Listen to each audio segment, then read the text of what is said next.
And the defense just filed this motion to preclude the prosecutor from going on as the prosecutor because his old firm has filed a civil suit against not only Stephen Jones, but his father. Now before we get into the specifics, if your old firm files a lawsuit, are you responsible? Are you connected? Is there any way to make that connection such that this prosecutor could be actually precluded? Well, it seems like they're trying to allege that there's a conflict of interest here. However, it's not like this old firm represented Mr. Jones. Right. You know, they're adverse to Mr. Jones' interests the same way the district attorney is adverse to Mr. Jones' interests. So I don't really see the conflict. I mean, it does raise some questions about how much of the prosecutor's file is discoverable and should be turned over in the event of a civil lawsuit. But I view this as largely a delay tactic on the part of the defense. What if the defense can make the case, and it seems like this is what they're doing, that a lot of the discovery in the criminal case was actually fishing for the civil case?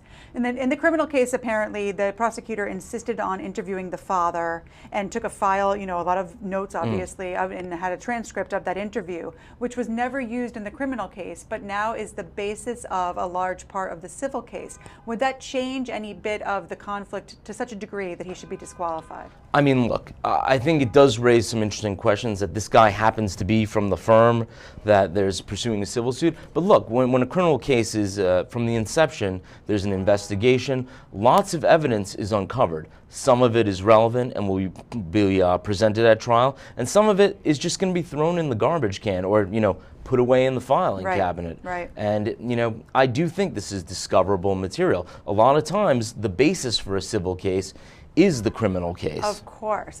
And the other thing is, I think what a lot of people don't realize is people go from civil to criminal law, and a lot of prosecutors had a private practice before and then go back to private practice again, and we see that in government as well. Yeah, absolutely. So if you start disqualifying people every time that they had some relationship to somebody, we'd have no one left to try cases. Yeah, I mean, and look, the legal communities in a particular city, yes, there's a lot of lawyers, but they really are a small community. Everyone knows everyone or has a friend that knows someone.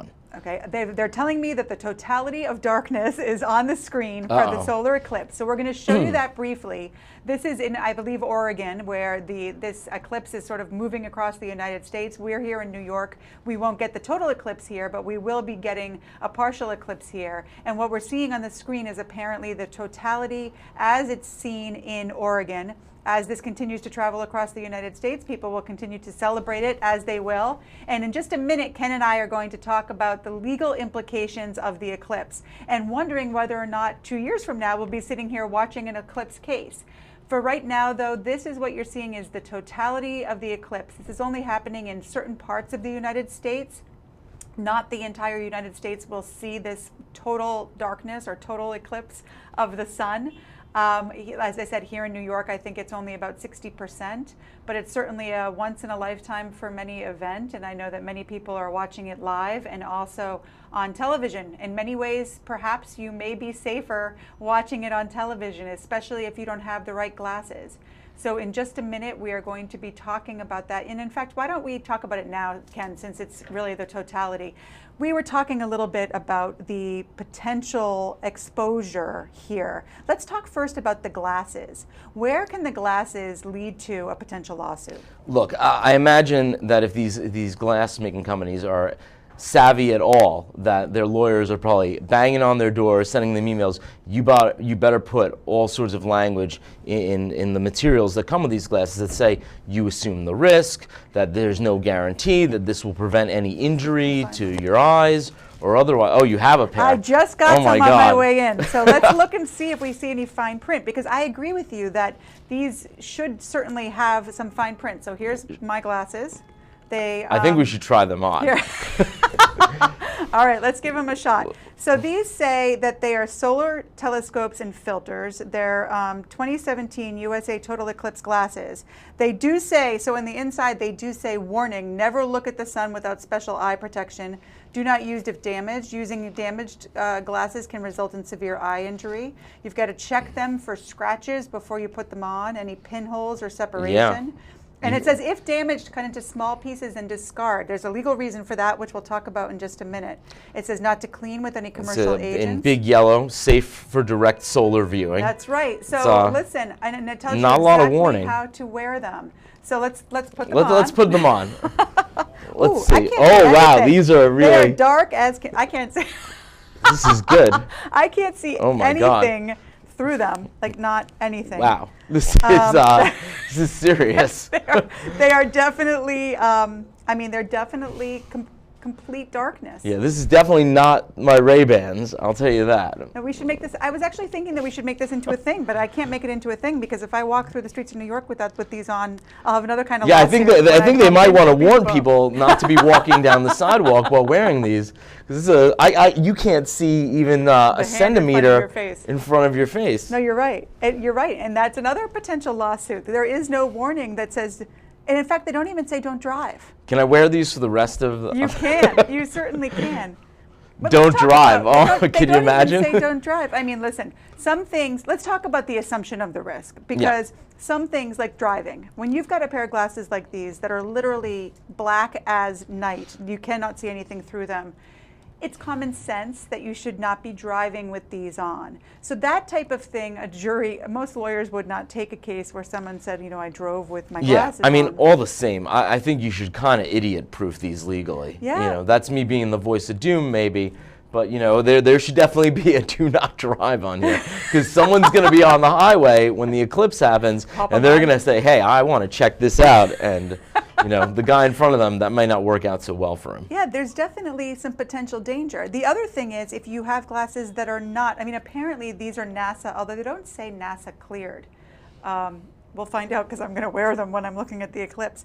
But if you buy a pair that you assume are appropriate, and they don't say anything specific that would make you think otherwise, and then you end up, God forbid, injured, do you have a potential lawsuit? Yeah, I mean, I think the interesting thing about this particular pair is that all over it says, do not use if damaged. Right. But it doesn't really specify, you know, what that damage could be. Some scratches, pinholes, separation, or, you know, if damaged, but like damage could be like, you know, it's bent a little bit. And they could always say, look, we told you, well, don't use it if it's damaged. You're assuming the risk now. Right, as broad language as they can use. And the other thing they say is if it is damaged, cut into small pieces and discard. So now the onus is sort of on you to protect other people instead of just throwing them on the street where someone who is not a direct consumer could pick them up and use them. Instead, you're supposed to cut them up in order to prevent yourself from handing on the danger to somebody else. Yeah, I also think, you know, there's so much publicity out there that's just saying, do not look at it. You know, it's going to be very beautiful, but please don't look at it. Avert your eyes. Exactly. You know, avert your eyes from this amazing beauty that comes along once a century.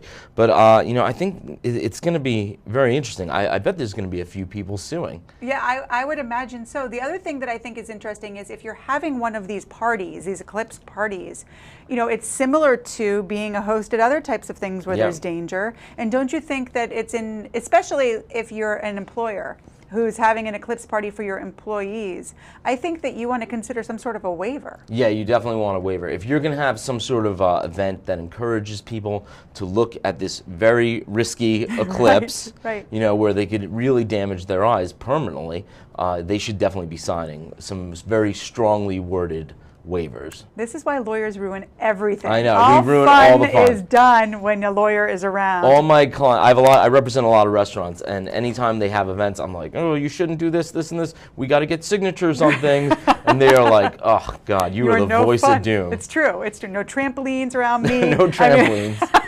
It's not good. Definitely no trampolines in the eclipse.